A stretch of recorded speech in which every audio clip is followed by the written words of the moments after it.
तस्या प्रसादान्नगति कुतोऽपि ध्ययोस्तुवंस्तस्य यशस्त्रिशन्धं वन्दे गुरो श्रीचरणारविन्दम् गुरुकृपा घनीभूतं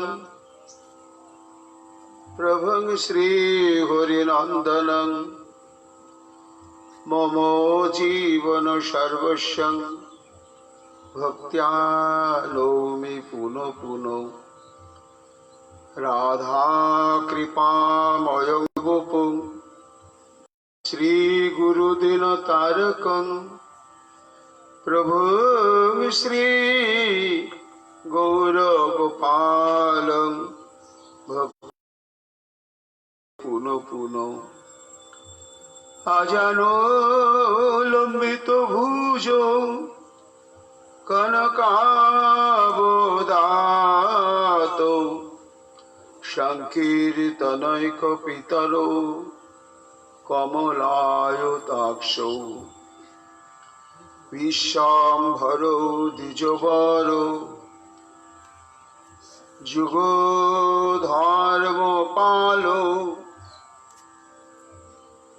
वन्दे जगत्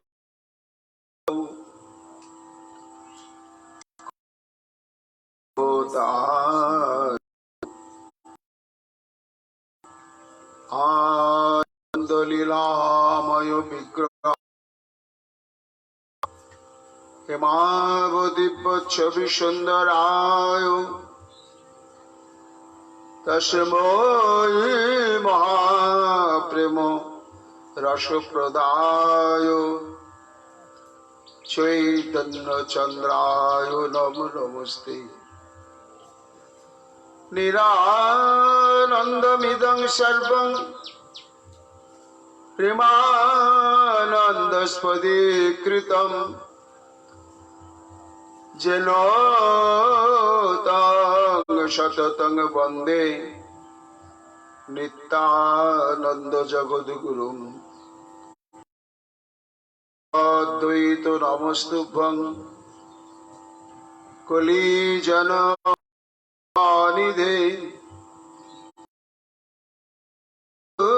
प्रेम प्रदानाय श्री सीतापतये नमो राधिनि स्वरूपाय गौरांग सुहृदाय च भक्त शक्ति प्रदानाय गदाधर नमस्तुते प्रणमामि श्रीवासं तमादं पंडितं मुदा श्रीगौरांग कृपात्रं कीर्तनानन्दमानसं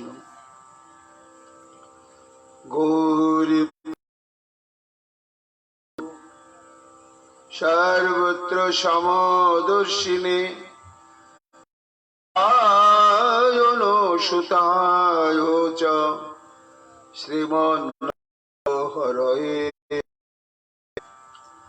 बर्हापीडाभिरामं मृगमदतिलकं कुण्डलाक्रान्तगण्डं कञ्जाक्षं कुम्भकण्ठं स्मितसुभगमुखं साधुर्नस्तवेणुं श्यामं शान्तं त्रिभंगं रविकरवसनभूषितं वैजयन्त्या वन्दे वृन्दावनस्थयुवतिशतवृतं ब्रह्मगोपालवेशम् नमो नलिननेत्राय वेणुवाद्यविनोदिने राधाधर सुधापाद शालिने वनमालिने हे कृष्ण करुणा दीनबन्धु जगत्पते गोपेश गोपिकान्त राधाकान्त नमस्तुते मुखं करोति वाचालं पङ्गुं लङ्घयते गिरिं कृपातमं वन्दे परमानन्दमाधवं तप्तो काञ्चन गौराङ्गी राधे वृन्दावनेश्वरी वृषभानु सुते देवी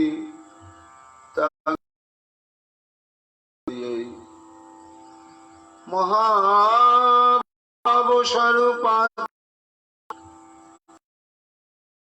प्रिया बरीयसी देवी चत्तवत्तै नमो नमो आचतुर्वदन ब्रह्मा दिवाहुरपरो हरि अभालोचनो शम्भुर् भगवान् वदरायणि जंग प्रभजन्तमनुपेतमृतम् पायन विरह कातरया जुहावो पुत्रीति तन्मयात्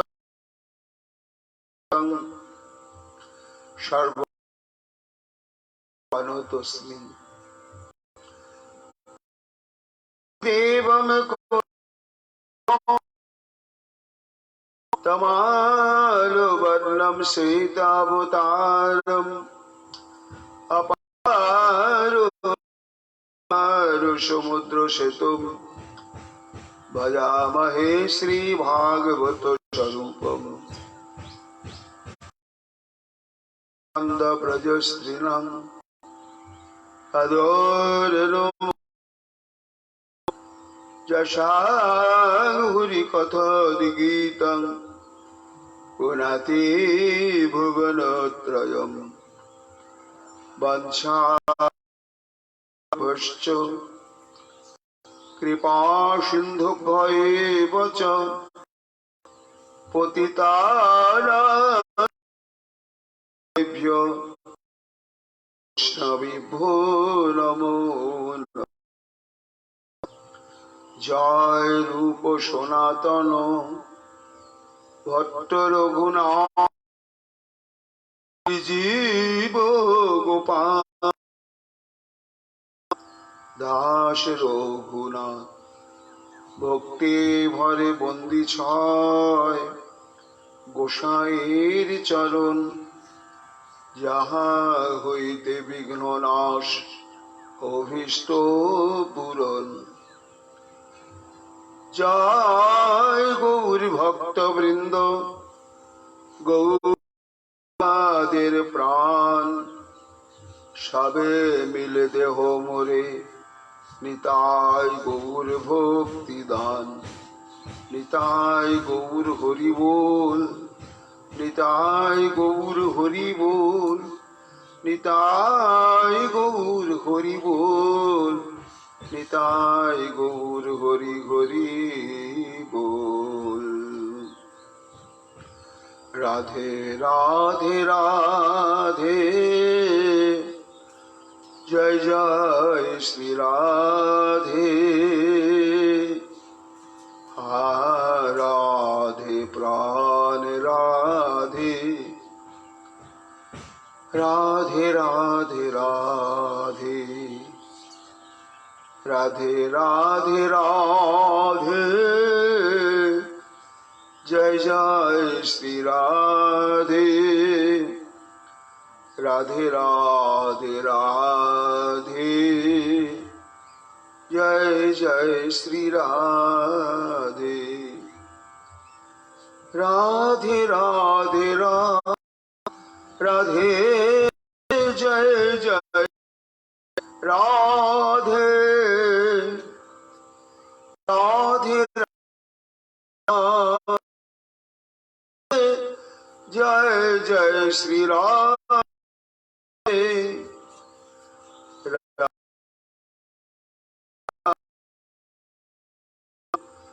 जय श्री राधे राधे राधे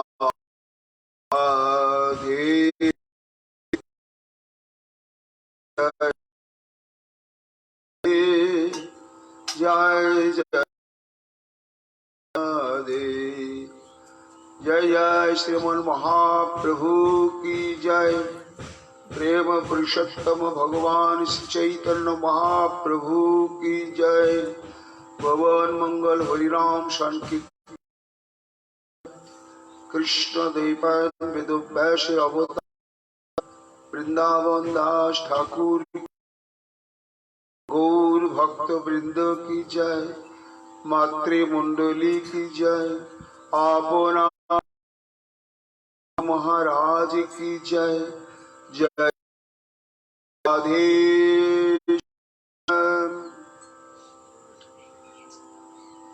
কোনো দিন নিত্যানন্দ সেতু বন্ধ করে বানরের রূপ সব শিশুগণ ধরে।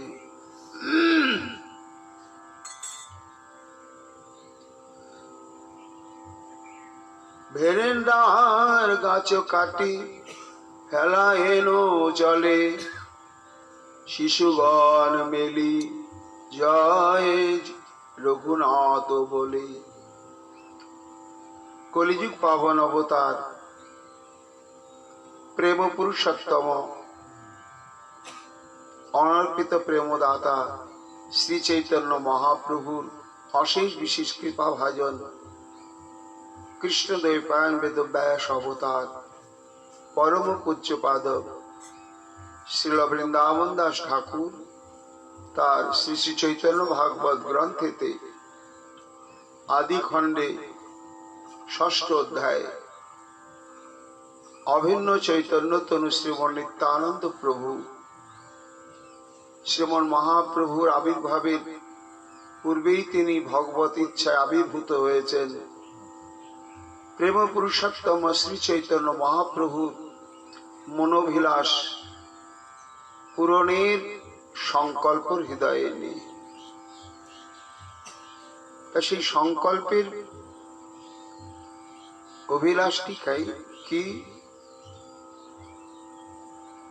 না, কৃষ্ণগুলি সেই জীব অনাদি বহির্মুখ, অতএব মায়া তারি দেয় সংসার আদি দুঃখ। কলিহত জীবের দুঃখের কারণই হচ্ছে কৃষ্ণ বিস্মৃতি। এই কৃষ্ণ বিস্মৃত জীবকে কৃষ্ণ স্মৃতিতে প্রথমে হচ্ছে মুখ্য উদ্দেশ্য, তারপরই হচ্ছে মা জন্ম এবং এই দেহ প্রাপ্তির মূল উদ্দেশ্যই ভগবান শ্রীকৃষ্ণ কুরুক্ষেত্রের রণাঙ্গনে উদাত্ত কণ্ঠে তারস্বরে ঘোষণা করলেন, অনিত্যম অসুখম লোকমিবাম প্রাপ্য ভজস্ব মাম। হে অর্জুন, এই অনিত্য অসুখকার সংসারে সে মানব দেহধারী প্রত্যেকটি জীবেরই মুখ্য কর্তব্য হচ্ছে সর্বেন্দ্রিয় দ্বারা, সর্বমনোবৃত্তির দ্বারা, সর্বসম্পদের দ্বারা প্রেমাসক্ত চিত্তে আমার সেবা করা। এই জন্যই এই জীবন প্রাপ্তি। তাহলে মানব জন্মের, মানব দেহের মূল উদ্দেশ্যই যে কৃষ্ণের সর্বাত্মক প্রীতির জন্য সর্বেন্দ্রিয় করা।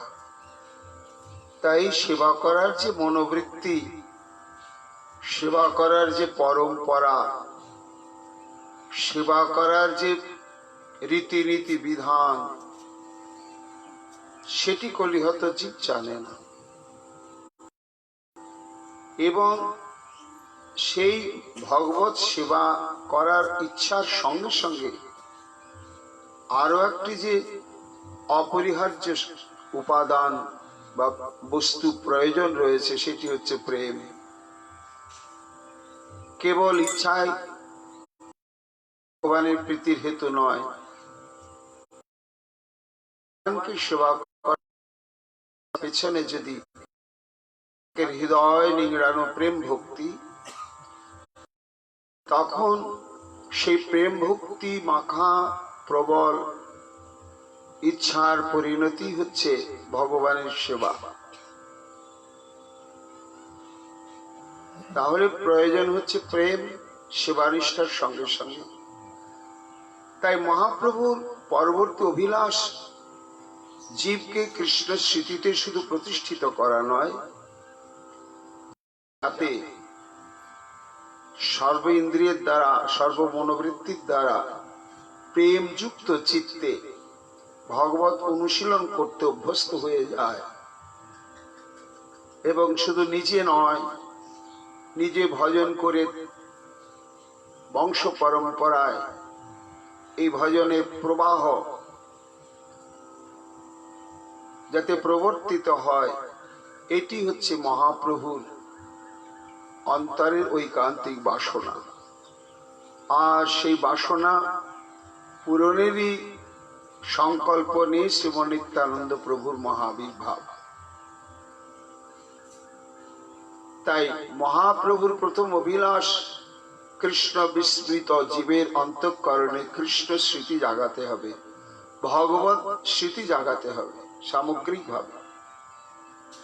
শৈশব লীলার মাধ্যমে নিতাই চাঁদ শিশুদের নিয়ে এই অভিনব ভাবে অভিনয় খেলার মধ্য দিয়ে কৃষ্ণ বিস্মৃত মানুষের অন্তরে কৃষ্ণ স্মৃতি জাগাতে শুরু করেছেন। সেটি হচ্ছে কি না, তিনি অবতীর্ণ হয়েছেন কলিযুগে। তত্ত্বটিকে না, ব্রজেন্দ্র নন্দন যেই শচীসুত হইল সেই বলরাম হইল নিতাই। এই নিত্যানন্দ মহাপ্রভুর পরিচয় দিতে গিয়ে মহাজনগণ বললেন, এরাই তারা কারা না, সেই ব্রজেন্দ্রনন্দন শ্রীকৃষ্ণ শ্রীমন মহাপ্রভু, আর রোহিণী নন্দন বলদেব চন্দ্রই হচ্ছেন শ্রীমন নিত্যানন্দ। নিতাই চাঁদ স্বরূপে, নিত্যানন্দ স্বরূপে অবতীর্ণ হলেন, কিন্তু পরতত্ত্ব শ্রীকৃষ্ণ দ্বাপর যুগে অবতীর্ণ হয়েছেন, হয়ে তার হৃদকর্ণ রসায়নী লীলা বিস্তার করেছেন অশেষ বিশেষ ভাবে। সেই লীলাকে তিনি অভিনয়ের মাধ্যমে কলিযুগে সেই বলদেব চন্দ্র জগতের কলিহত জীবের অন্তরে জাগাতে শুরু করলেন। কিন্তু তার পরবর্তী না, এই কৃষ্ণ এবং বলরামকে না, এরাই ত্রেতা যুগে প্রভু রামচন্দ্র এবং লক্ষ্মণজি, অর্থাৎ সেবা বিগ্রহ যে মূল সংকর্ষণ তত্ত্ব বা বলদেব তত্ত্ব স্বরূপে তো তিনি অনন্তদেব শয্যা, আসন, পাদুকা, ছত্র নানা রূপে সেবা করে চলেছেন। কিন্তু আমরা দেখতে পাই ত্রেতা যুগে তিনি লীলা স্বরূপে অবতীর্ণ হয়েছেন পুরুষোত্তম প্রভু রামচন্দ্রের লীলা সঙ্গী হয়ে, সেবা বিগ্রহ লক্ষ্মণজি। তখন তিনি অনুজ হয়ে প্রকটিত হলেন। তাতে তার একটি বাঞ্ছা পূর্ণ হয়েছিল, আর একটি বাঞ্ছা অপূর্ণ থেকে গিয়েছিল। বাঞ্ছা পূর্ণ হলো কি না, যেহেতু তিনি অনুজ লক্ষণ সেহেতু তিনি প্রাণ ভরে বিষয় আশ্রয় তত্ত্বের মহাসম্মেলন প্রভু রামচন্দ্র এবং সীতা দেবীর যুগল দর্শন করেছেন, সেবা করেছেন প্রাণ ভরে। এটি তার মনের অভিলাষ। কিন্তু তার অন্তরে আবার একটি দুঃখ ছিল। সে দুঃখটা কি না, আমি তো ছোট ভাই, তাই আমি আদেশ নির্দেশ করে প্রভু রামচন্দ্রের এই দুঃখ কষ্ট বেদনার যে সমস্ত কারণ, সেই কারণগুলোকে আমি সরিয়ে দিতে পারি না। কেন, আমি তো কনিষ্ঠ। তাই প্রার্থনা করেছিলেন, এর পরবর্তী লীলাতে আমি সেবা বিগ্রহ রূপেই তোমার সঙ্গে থাকবো প্রভু, কিন্তু তখন তুমি আমায় জ্যেষ্ঠ করে দিও। আমি তোমার যে সমস্ত কষ্টের কারণ ঘটবে, আমি যেন আদেশ নির্দেশের মাধ্যমে তোমাকে আমি আমার মতো করে পরিচালনা করতে পারি। তা দাপর যুগে সে কি হলো, একই অবস্থায় থাকলো, যুগল দর্শন সেবার অধিকার থাকলো, কিন্তু প্রভু রামচন্দ্রকে আদেশ নির্দেশ মাধ্যমে তার দুঃখ দূর করার পরিস্থিতি থাকলো না। আর দাপর যুগে হলো কি, জ্যেষ্ঠ ভ্রাতা রূপে তিনি অবতীর্ণ হলেন বলে তার আদেশ নির্দেশে শ্রীকৃষ্ণকে পরিচালনা করলেন, কিন্তু রাধা গোবিন্দের মিলন দর্শন এবং সেবা থেকে তিনি বঞ্চিত হয়ে থেকে গেলেন। এই দুটি অবতারে তার অপূর্ণ বাসনা থেকেই গিয়েছিল।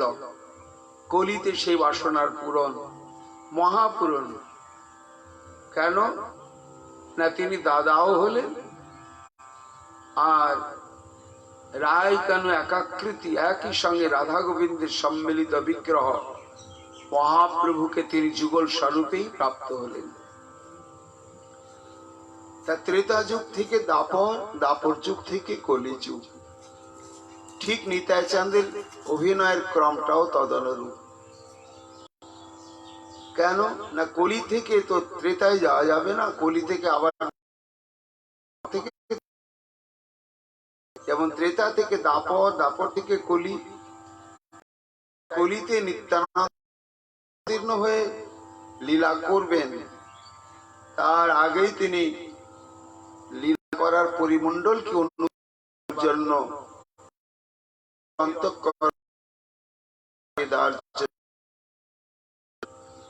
বৃন্দাবন নামক অভিনয়ের খেলা। এই বৃন্দাবনের স্বরূপটি তিনি কোত্থেকে এসেছেন না, ত্রেতা যুগ। তাই বৃন্দাবনের খেলা খেলতে খেলতে নিতাই চাঁদের অন্তরে সেই স্মৃতি জাগলো, ত্রেতা যুগের স্মৃতি। তখন তিনি নিজেকে বলদেব চন্দ্র রূপে অনুভব করছেন না, তিনি সাক্ষাৎ সেবা বিগ্রহ লক্ষণ রূপে অনুভব করছেন। উদ্দীপন হয়ে গেল ত্রেতা যুগের লীলা, রাম অবতার। এই রাম এবং কৃষ্ণ, একজন মর্যাদা পুরুষোত্তম আর একজন লীলা পুরুষোত্তম, দাতা আর একজন প্রেম দাতা। দুজনেই পরম ব্রহ্ম এবং দুজনেই লীলা বিগ্রহ, দুজনেই পরমারাধ্য স্বরূপ।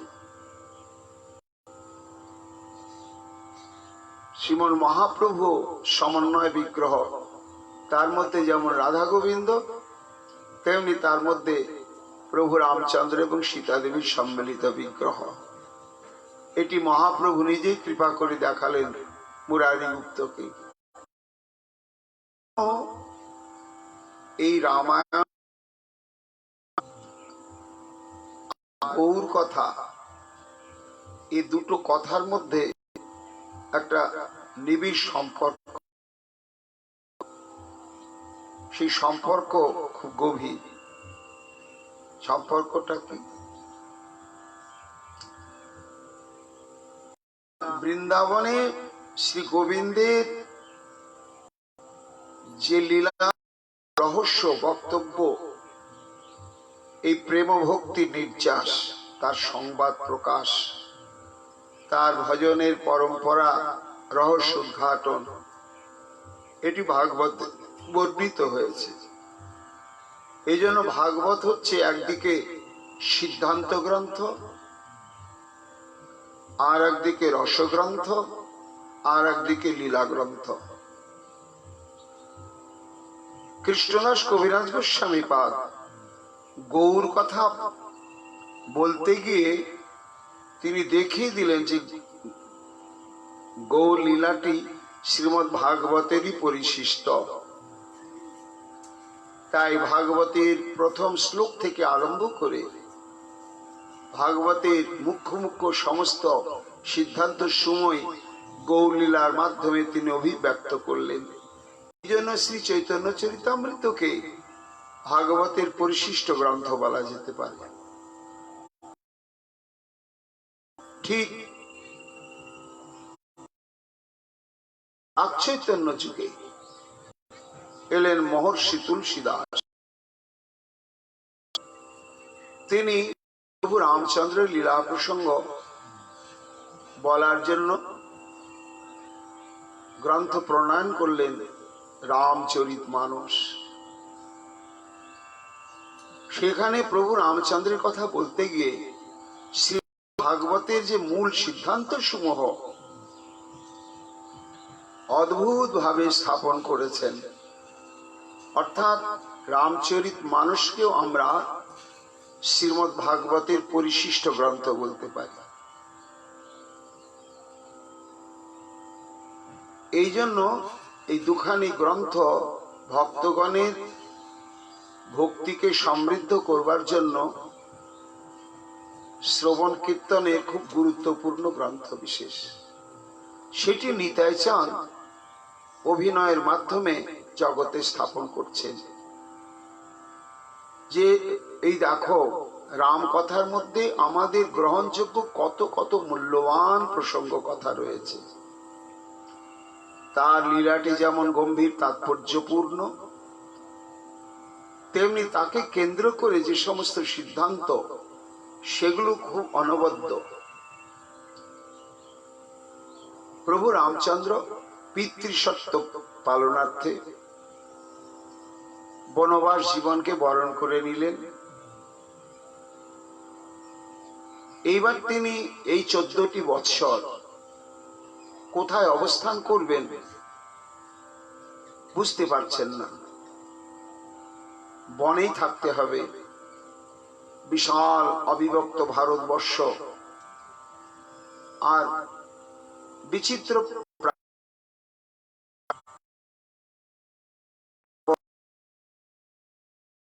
কন্দর, মালভূমি, গভীর অরণ্য, আবার সমতল প্রান্তর, কিছু মিলে ভারতবর্ষ অদ্ভুত। তাই সীতা দেবী এবং লক্ষ্মণজিকে নিয়ে তিনি গৃহ পরিত্যাগ করার পরে পরিভ্রমণ করতে করতে বাল্মীকি মুনির আশ্রমে গিয়ে উপস্থিত হলেন। বাল্মীকি মুনি প্রভু রামচন্দ্র তত্ত্ববেত্তা। তিনি যথাবিহিত ভাবে প্রভুর অর্চন বন্দনাদি করলেন এবং 2-4 দিন নিজ আশ্রমে রাখলেন। প্রভু রামচন্দ্র জিজ্ঞাসা করছেন, মুনিবর, আমি তো আশ্রমবাসী জীবন যাপন করব না, আমাকে নিরপেক্ষ কোনো অরণ্যেই বসবাস করতে হবে। তা আপনারা তো মুনি, বনে জঙ্গলেই তো জীবন অতিবাহিত করছেন এবং সমগ্র ভারতবর্ষের এই বনবাসী মনি ঋষিদের সঙ্গে যোগাযোগ রয়েছে। তা আপনারা বলে দিতে পারেন যে ভারতবর্ষের কোন স্থানেতে কোন বন্যপ্রাণী বসবাস করে আমার এই পিতৃসত্য 14 বৎসর আমি অতিবাহিত করতে পারি নিশ্চিন্তে, এমন কোন স্থান কৃপা করে বলুন। এই প্রশ্নটি করলেন, জিজ্ঞাসা করলেন বাল্মীকি মুনিকে। ওই প্রশ্নটা করছেন কে? সেই প্রভু রামচন্দ্র, যিনি পরম ব্রহ্ম তত্ত্ব বিশেষ। কাজে প্রশ্নের সঙ্গে সঙ্গে হৃদয় উথাল পাতাল হয়ে গেল। মহর্ষি বাল্মীকি ভগবান করছেন,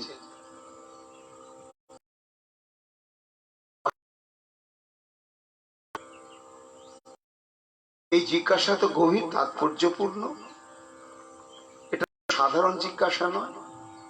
আমি তো জানি ভারতবর্ষে সমস্ত তপবন, পাহাড় পর্বত, নদ নদী এবং কোথায় নিশ্চিন্তে নিরুপদ্রবে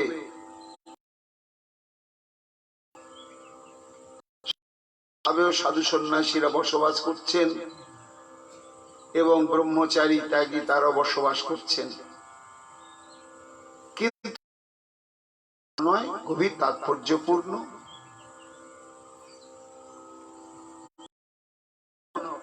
কেমন হয়ে গেলেন বাল্মীকি? पूछे हूँ मोही की रहूं कहो मैं पूछूं, जहाँ ना हो तह देहो कही तुम ही उठाओ। চুপ করে থাকলেন। রামচন্দ্র বলছেন, আমার প্রশ্নের উত্তর দিচ্ছেন না? তখন হেসে বলছেন, তুমি তোমার একটা কোথায় আমাকে জানতে চাই, কিন্তু তার এই অনন্ত কোটি ব্রহ্ম এই কোথায় আগে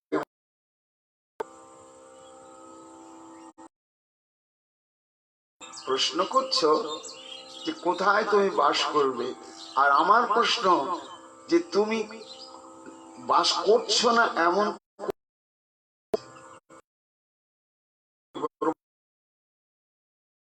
প্রত্যেকটি অনু পবিত্র অপবিত্র প্রতিটি বস্তু সত্তার মধ্যেই তো একমাত্র তুমিই রয়েছ,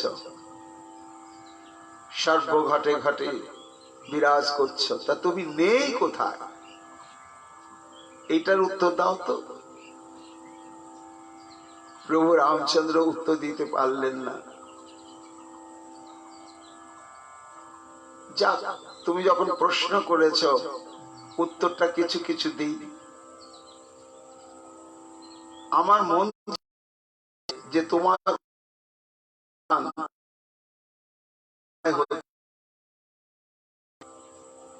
सनहु राम अब कहूं निकेता, यहाँ बसहूं सिय लखन समेता।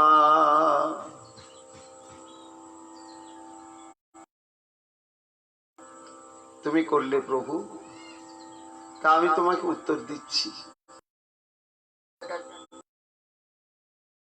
তুমি সেখানে সীতা দেবী এবং তোমার বিগ্রহ লক্ষ্মণকে নিয়ে তুমি অবস্থান করবে, তাই বলমুনি जिन्ह के श्रवण समुद्र समाना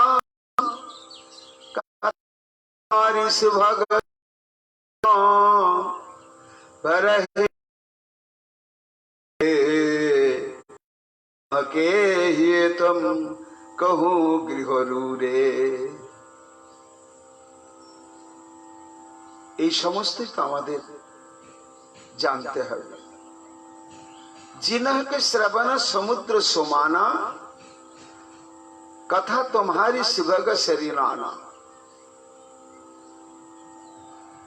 যার শ্রবণ কান দুটো এবং হৃদয় অতলান্ত সীমাহীন সমুদ্রবৎ,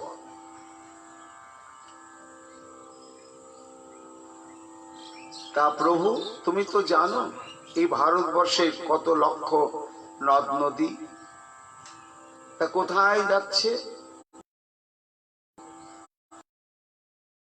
অজস্র নদ নদী সমুদ্রে যাচ্ছে, তা না সমুদ্র কোনোদিনই বাড়ে না, ভরে না।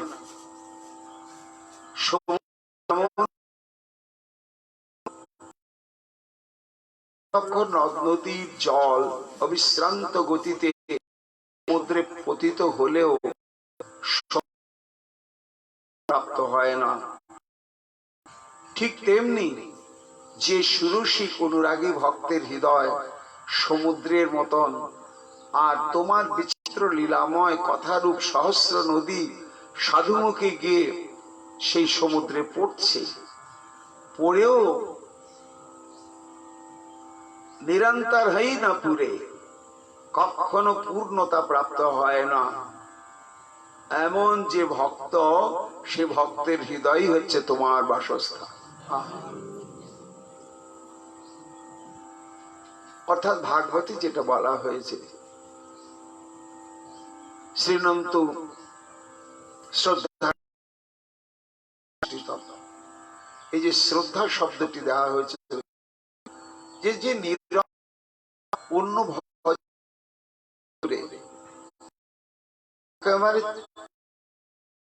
নিরন্তর ভগবানের বিচিত্র লীলা প্রসঙ্গ কেবল শুধু শ্রবণেই যার লালসা, ভগবানকে পাওয়ার জন্য তার তো ভজন করতে হওয়ার করার কোনো প্রয়োজন থাকেই না, ভগবানই তাকে করে যায়। সেই কথাই এখানে প্রভু রামচন্দ্রকে বাল্মীকি বলছেন, লোচন চাতক জিনহ করি রাখ, রহি দর্শ জলধর অভিলাষ। প্রভু তোমার বাসস্থান আর কোথায় বলি জানো? যার নেত্র, যার চিত্ত চাতক পাখির মতন। চাতক যেমন সবসময় মেঘের প্রত্যাশা নিয়েই থাকে,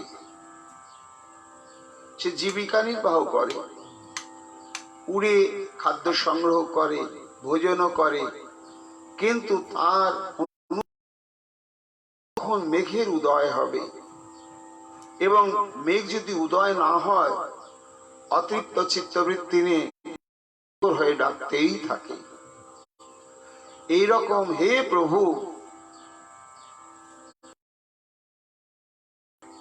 নিদারহি সরিত সিন্ধু সরভান, রূপ বিনু জল হয় সুখারি, সদন বসহু বন্ধু সিও শহর গুণ। তো জল থাকে, নদী নালা খাল বিল, এমনকি সমুদ্র, কিন্তু মৃত্যুকে বরণ করবে। কোন নদী নালা খাল বিল এবং সমুদ্রের জল কখনো এক বিন্দু পান করবে না। তার একমাত্র বাঁচবার উপায়, শান্তি প্রাপ্তির উপায়, তৃষ্ণা নিবারণের উপায় হচ্ছে ওই মেঘের জল। তেমনি হে প্রভু, জগতে অজস্র কথা, আনন্দ স্ফূর্তি করার জন্য অজস্র ভোগ সম্পদ, এই সমস্ত ভোগ সম্পদ, এই সমস্ত মাইক সাত্ত্বিক বহু কথাই রয়েছে চিত্ত বিনোদনের জন্য, তাতে এই সমস্ত ভোগ্য সম্পদ আর চিত্তমন উন্মাদন রসালো কথা লক্ষ লক্ষ লক্ষ লক্ষ সমাজে, কিন্তু তাতে ভ্রুক্ষেপ করবে না, কখনো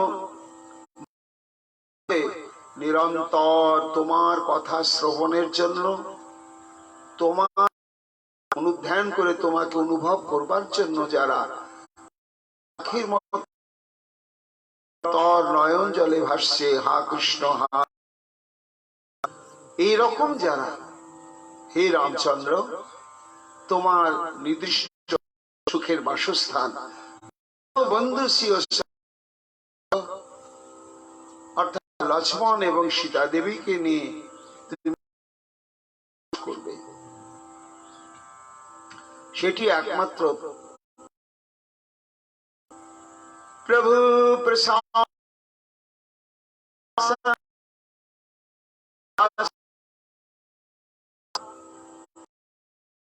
নিবেদিত ভজন করহি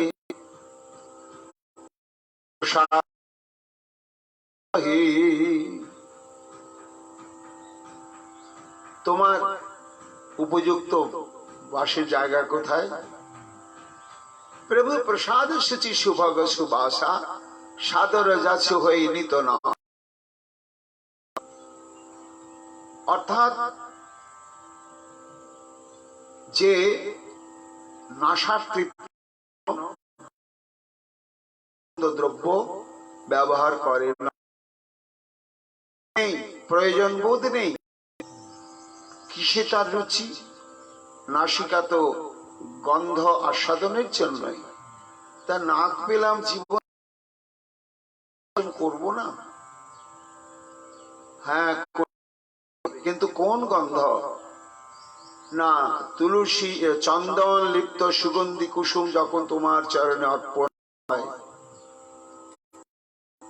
তখন সেই চন্দন কুমকুম কস্তুরী তোমাতে অর্পিত হওয়ার সঙ্গে মাত্রকে তুমি আত্মসাৎ করে নাও। কেন না, তার সঙ্গে ভক্তের প্রেম মাখা থাকে।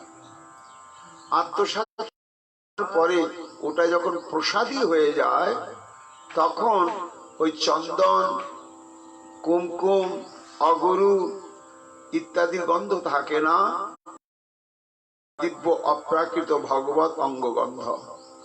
সেই অঙ্গগন্ধ সংযুক্ত প্রসাদী পুষ্প আঘ্রাণের জন্য যাদের নাশা সর্বক্ষণ হয়ে রয়েছে,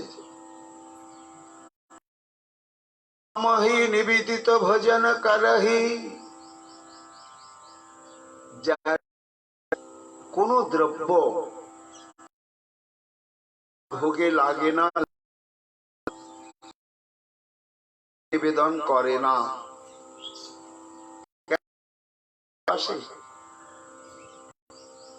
তাই আমি যাকে ভালোবাসবো সে যেটা ভোজন করতে সেটাতে অনুরাগ, আমি যেটা ভালোবাসি সেটা ঠাকুরকে দেব নয়। প্রভু যা ভালোবাসেন আমাকে তাতেই অনুরাগী হতে হবে,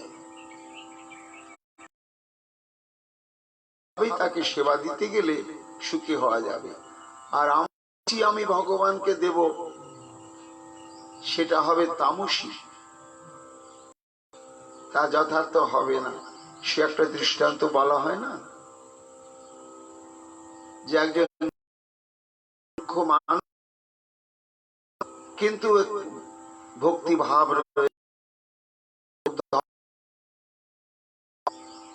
তা কথা শুনতে বসেছে,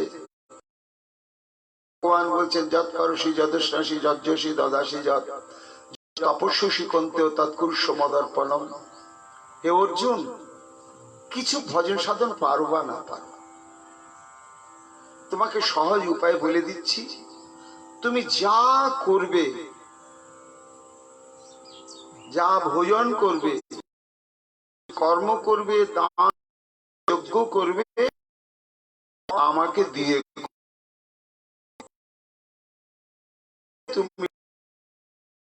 তোমাকে আর কঠোর জপ ধ্যান তপস্যা ব্রত কিচ্ছুই করতে হবে না।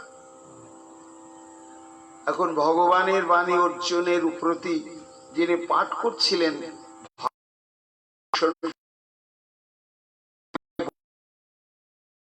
কিছু ব্যবহার করব ভগবানকে দিয়েই ব্যবহার করা উচিত।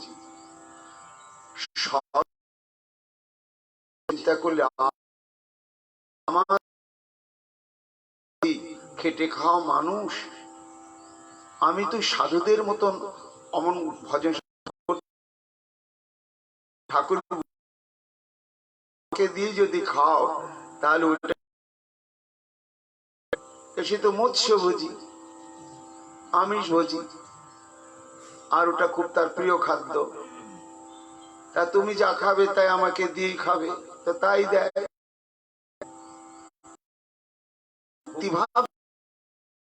বিশ্বাস যে দিচ্ছি তো আমি নিশ্চয় দেখতে পাবো ঠাকুর এসে খাচ্ছে, এই বিশ্বাসটা তার ভেতরে প্রচন্ড ভাবে জেগে গেছে।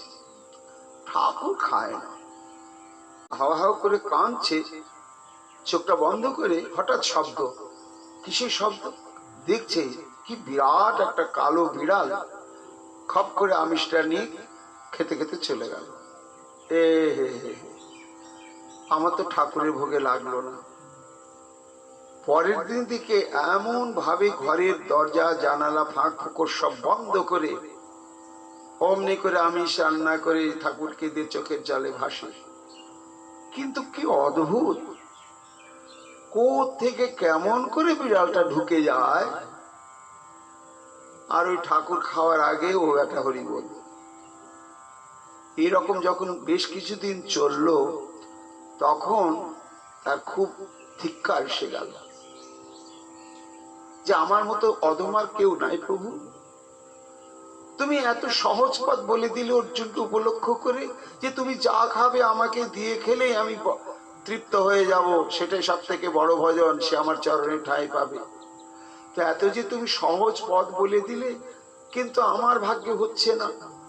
হ্যাঁ, কোত্থেকে ওই বিড়ালটা এসে খেয়ে যাচ্ছে, তোমাকে আমি ভোগ লাগাতেই পাচ্ছি না, আর তুমি গ্রহণ করছো না।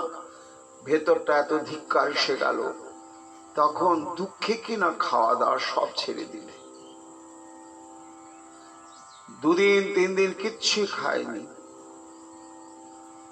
একটু তন্দ্রাচ্ছন্ন অবস্থা, দুর্বল হয়ে গিয়েছে শরীরটা। তখন ভগবান এসে বলছেন, ভক্ত করছো কেন? দেখছেন সেই গীতায় বর্ণিত ভগবান, আহা হা প্রভু করবো না,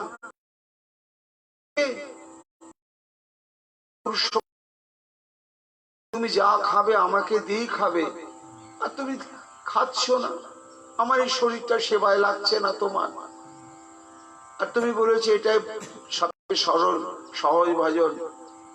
কেন? আমি তারপর রোজই তো খাই, আত্মহত্যা করবে নাকি?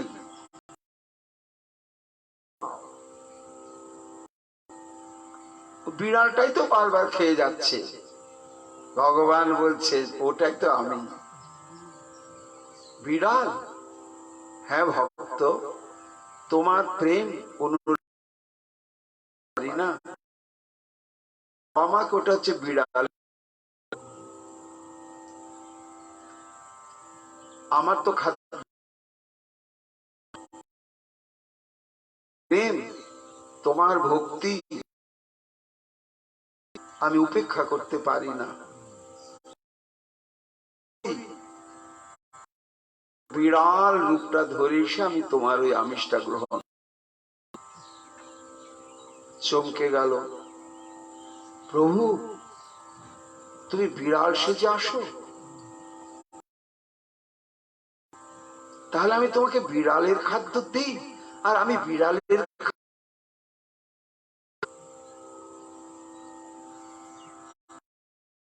তুমি, আমি পণ্ডিত নয়, শাস্ত্র পড়ি না, পড়তেও পারি না, তুমি তখন বললেন পুষ্পং ফলং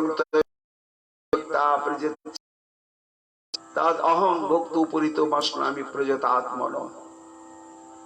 ফল, জল, পত্র এবং পুষ্প করে দিলেন। এই যে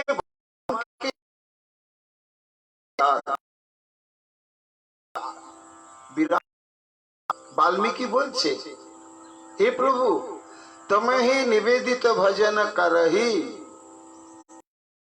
যে ব্যক্তি তোমার চরণে নিবেদিত ফুল তুলসীর গন্ধ ছাড়া কোনো গন্ধ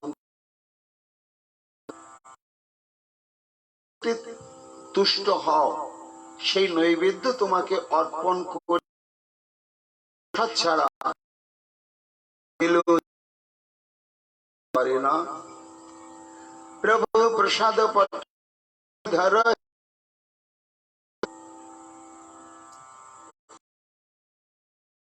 মা কাপড় যাই কিছু সে ব্যবহার আগে তোমাকে অর্পণ করে।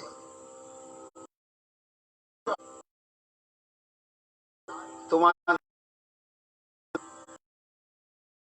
সুরা গুরু দ্বিজ দেখি कर विनय अभिषेकी करहि राम पद पूजा रस हृदय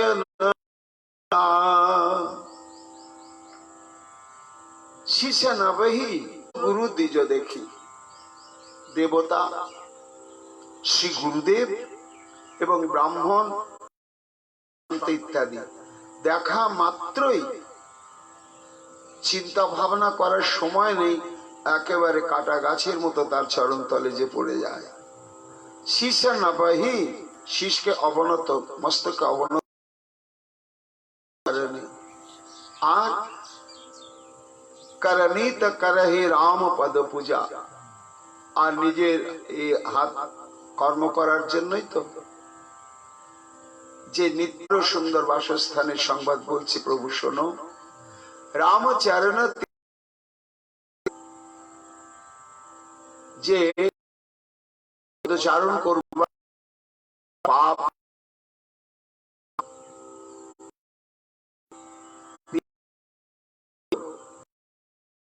জীবিকা নির্বাহ চলা করতে স্থানে যে দেশ বিদেশ, ভগবান আমাকে চলার শক্তি বা পা দেয়নি কেন? না এমন কোন গন্তব্য স্থান আছে সেখানে যাওয়ার জন্য গেলেই চরণ রূপ ইন্দ্র আর দেহ সব সার্থক। গন্তব্য স্থান কোন জায়গায় গেলে এই দেহ হয়ে যায়,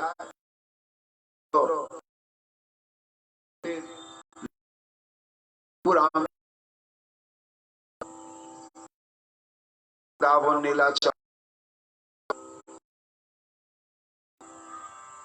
তাই বাল্মীকি তার চরণ তোমার নিবাস ছাড়া জানে না।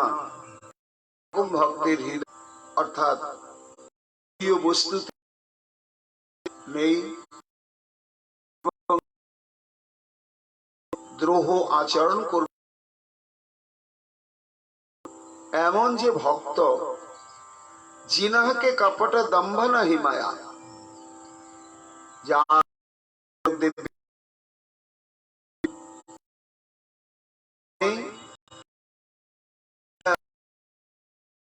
ভক্তের হৃদয়ে বাসস্থান বসবাস করবে।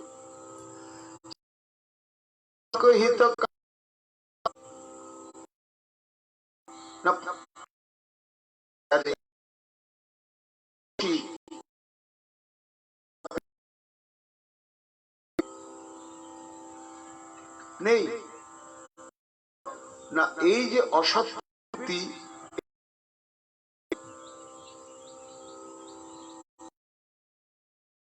জল লাল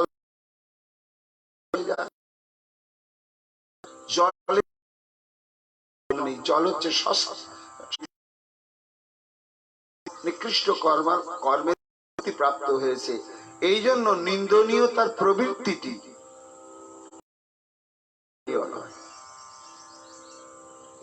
এটা আমরা বিচার করি, কিন্তু প্রকৃত যিনি সাধু তিনি কিন্তু কাউকে অস দেখেন না। এই জন্য সবাই তার কাছে প্রিয় করে। গতি दूसरी नहीं,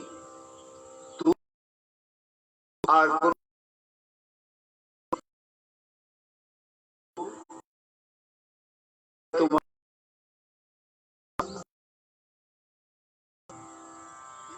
শুধু তাই নয়, তোমাকে দেখিয়ে দিচ্ছি, দেখো আরো তোমার বসবাস জায়গা। জননী সমহি জনহি পরিণাম, হিংসা মাৎসর্য করেন না। আহা, ধন বৃদ্ধি হচ্ছে, ভালো হচ্ছে। দুঃখিত হয়ে পড়ো বিপত্তি বিশেষী, পরে বিপদ আপদ দুঃখ দেখলে যিনি কষ্ট অনুভব করেন,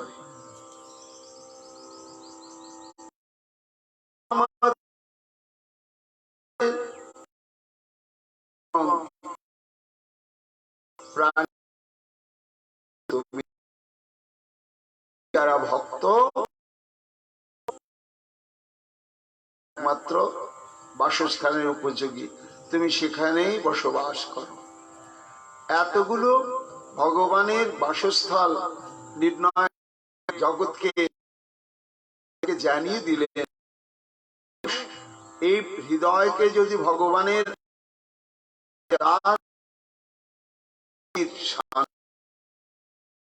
ভাবলেন না, শুধু শোক প্রকাশ করলে তো হবে না, এ অনুসন্ধান করতেই হবে।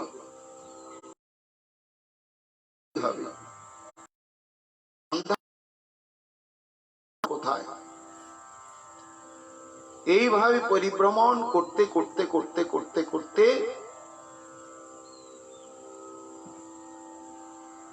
হঠাৎ প্রভু রামচন্দ্র বললেন মুনির মতঙ্গ বন, অতি পবিত্র মনোরম স্থান, পথ অপেক্ষা করতেন। মতঙ্গ মুনি বলেছিলেন যে মা, প্রভু যখন আসবেন দেখবে কথার ছলে তোমাকে মা জানকীর সংবাদ জিজ্ঞাসা করবেন। তা তুমি তো জানো না। সবারই বলে না বাবা, তা তুমি শুকিয়ে গেলেও ভাবে সব আচ্ছা টাটকা হয়ে গেল ভোজন। এবং প্রভু রামচন্দ্র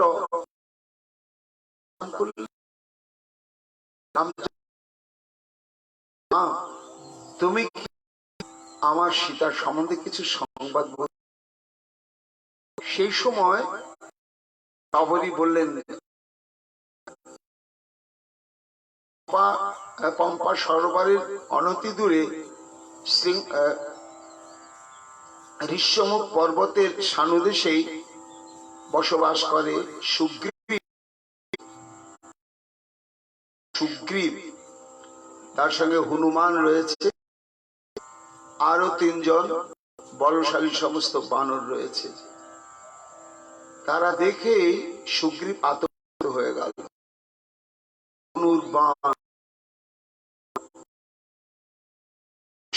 মতো ধনুর্বাণ থাকবে কেন? নিশ্চয় দাদা বালি এই যে আমাকে তাড়িয়েছে, বিতাড়িত করেছে, এখানে সংবাদটা ভালোভাবেই জানে, তা নিশ্চয় আমার কোন অনিষ্ট দিয়েছে। পর্বতে তিনি বসে যখন কঠোর ধ্যান নিমগ্ন হলেন সৃষ্টি সংকল্প নিয়ে, তখন এক ঝলক শ্রী ভগবানের আবির্ভাব, আনন্দের শরীরটা শিহরিত হয়ে উঠল এবং অশ্রুবিন্দু পতিত হলো এক ফোঁটা। তার থেকে অদ্ভুত একটি প্রাণীর জন্ম হয়ে গেল, তার নাম ঋক্ষরাজ।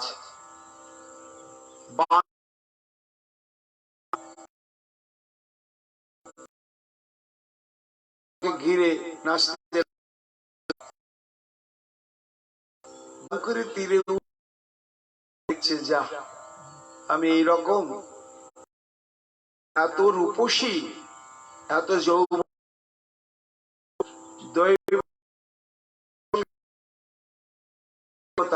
সূর্যদেব উদিত হয়েছেন আর দেব তার মেরু পর্বতের সানুদেশে সরোবর তীরে মনোরম রমণীকে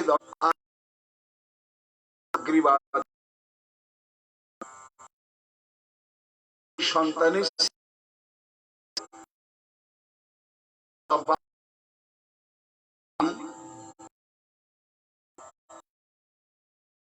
তাকে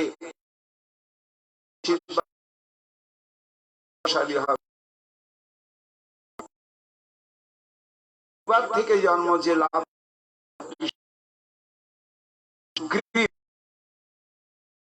সূর্যদেবের আশীর্বাদে